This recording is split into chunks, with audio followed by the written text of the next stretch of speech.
So injury prevention, what is it? Well, I'm sure you know what it is, but what you don't know is most injuries don't just happen in one big moment. They may seem like it, but they usually build up over time due to bad habits, like form or not knowing what you're doing. So this is why injury prevention is critical to long-term success. So preventing injuries isn't always just about pain avoidance. It's about staying in the gym and progressing consistently.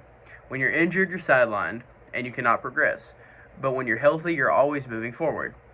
It's about creating a solid foundation of habits like proper warm-ups, mobility work, and listening to your body, so that you can train hard and safer. This is about being soft or avoiding challenging workouts. It's about maximizing your time and effort in the gym. And it's easier to prevent an injury than to recover from one. So preventing injuries doesn't mean you'll never feel sore, but it means you'll avoid the long-term setbacks of serious injuries like strains, sprains, and even fractures. Common mistakes like skipping warm-ups or pushing through the pain can have some serious consequences down the long term. People often think they'll push through discomfort, but in the gym, some pain is a red flag and not a badge of honor. So some things to keep in mind is training too often without enough recovery. So this leads to overuse injuries like tendonitis, stress fractures, and sometimes muscle strains. Now, overuse happens when you train too hard, but you don't give your body enough time to recover. Even the most conditioned athletes need rest. So lifting with improper form puts excess strain on joints, tendons, and muscles, even in small deviations in technique.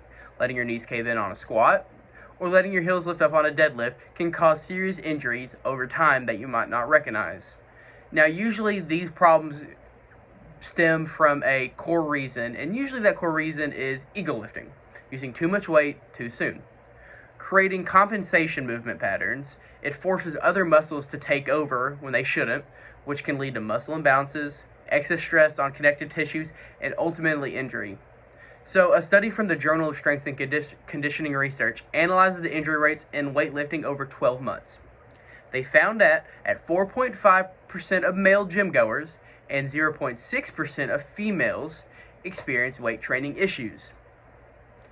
Now, the most common injuries were due to overuse, so too much training without recovery, like we mentioned before, and poor technique, especially when attempted to lift heavier weight than their normal form allowed. The conclusion? Well, when weightlifting is essential to use proper technique and progressive overload, ensuring that muscles and joints aren't overstimulated and overstressed. So the takeaway is, it's not just about how much you lift, but how well you can lift it. So digging a little further in on the point of muscle imbalance is neglecting it. So only training your mirror muscles like your chest, your biceps, can lead to muscular imbalances. These imbalances can affect your posture, causing issues in your back and shoulders. And when you focus too much on no one area and neglect the opposite, you create a foundation for injury. So weak stabilizer muscles, such as the rotator cuff or glutes, make your joints less stable and more prone to injury. A lack of strength in key stabilizing muscles can increase your chances of joint dislocations, tendon strains, or ligament tears in some cases. So overemphasizing pushing movements like the bench press and shoulder press without including with enough pulling exercises like rows and pull-ups creates postural issues, especially in the shoulders. This is a direct cause of common shoulder injuries such as rotator cuff tears. So a study from the American College of Sports Medicine looked into how imbalance resistance training affects injury risk. It was found that individuals who neglected their antagonistic muscles, those that work in opposition to the muscles being worked, tended to experience more injuries. So particularly in the shoulders and lower back, the research emphasized that balance training is essential not only for injury prevention, but also for long-term muscle growth and postural health. So the takeaway, when you train your chest, don't forget your back. Balance out your push and pull movements. So some strategies to prevent injuries in your muscles and tendons can be your first few months in the gym. You should focus on your technique, your form, and not just lifting as much weight as possible. So if you build a strong foundation, it will protect you from the injuries in the long term. And if you film your sets or potentially get a coach if that is available for you, then you can check your form in a way you couldn't with, say, just guessing. So many of us can't feel when something is wrong in our form until it's too late, say you tear a pec or something. But watching a video of your lifts, especially from different angles, can highlight issues that you may have not noticed, especially if you have a friend there who has more experience than you, can help you check your form. Progressive overload, as I mentioned before in the Hypertrophy 101 video, is a gradual increase in weight, reps, or intensity. It only works if your form is correct. If your technique is poor, adding too much weight will only increase your chance of injury. So a meta-analysis published in the Journal of Orthopedic and Sports Physical Therapy reviewed multiple studies on injury rates due to poor lifting technique. The study found that improper form, especially in movements like squat, deadlift, and bench, significantly increased the risk of spinal and knee injuries. The study concluded that the injury rate could only be 40% or more when lifters focused on mastering their first form, even at lighter weights. So what does this mean? Technique is the foundation in weight training. Master it first, and the weight will follow. If you master your form and your technique, I promise you everything will go on from there.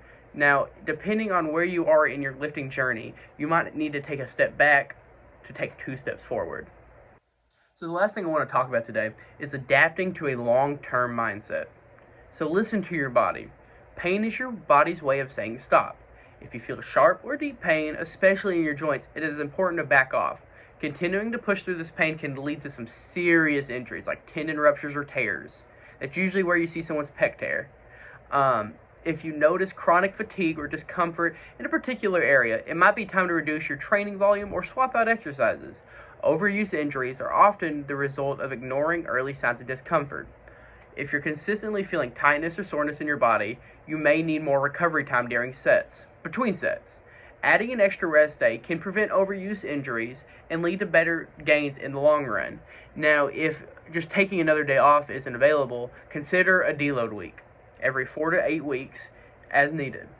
So sleep is when you recover. I mentioned resting before, but resting is when you grow. When you're sleeping, your body's repairing and building your muscles. Now, poor sleep increases your cortisol levels, which interferes with your recovery and can even increase injury risk in some situations. Aim for no less than 7 hours of sleep a night. Try to get up to 9 of quality sleep to maximize your recovery. Sleep is when the muscle protein synthesis occurs, helping your muscles rebuild stronger. Sleep also improves cognitive function, which is important for maintaining this focus during your workouts and throughout your day and keeping good form. Now, a study in sports medicine showed that athletes who constantly got fewer than 6 hours of sleep a night showed up to 40% lower protein synthesis rates than those who slept for 8 hours. Additionally, sleep deprivation increases your levels of cortisol, the stress hormone, which can interfere with muscle repair and recovery, increasing your injury risk. So now my takeaway from this is sleep is non-negotiable, no matter what. If you want to get big or just improve your life at all, sleep. And then what about active recovery? So active recovery can be a great way to stay mobile and improve circulation without overloading your muscles. Examples are like light walking, swimming, or potentially yoga. But however, too much active recovery can impede muscle growth and repair. It's important to balance it with rest. When you're not moving, you're growing. Use active recovery on rest days to keep muscles from stiffening up, but ensure you're still giving your muscles enough chance to fully repair. Now, a review published in the Journal of Sports Medicine and Medicine Reviewed multiple studies on active recovery and its effectiveness. It found that low-intensity activities like walking, cycling at a slow pace can increase your blood flow and help reduce your stress hormones and reduce soreness. But they do not significantly accelerate muscle recovery beyond what you get from a full day of rest. So my takeaway is active recovery is great for maintaining your movement and reducing stiffness, but it isn't a replacement for proper rest. On the next video, we're going to discuss evidence-based fitness in the regards of diving deeper into sleep and active rest. So like, subscribe, and comment what's the worst injury you've ever had in the gym and how did you recover. Thank you for watching. Deuces.